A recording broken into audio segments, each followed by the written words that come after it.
Hello दगड़ियाओ, मैं बना रही हूँ डोसा। मेरे महीने के बाद डोसा बन ही जाते हैं, तुम खाते रहो। ये थी डोसा।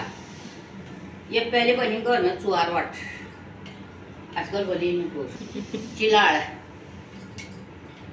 उल्टा करो थोड़ी सी तवा मोटी हो तो जरा तवे मोटे होने के कारण जल्दी से नहीं गर्म नहीं होता, जो गर्म होता तो ठंडा ही नहीं होता।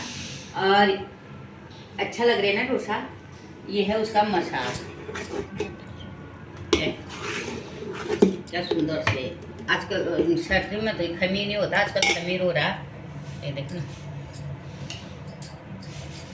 हम बना रहे हैं रात दिन घी डालो लाठी है। जरा मैं काम ऐसी करती हूँ, घी ज़्यादा डाल देती हूँ। What is this ghee? Hello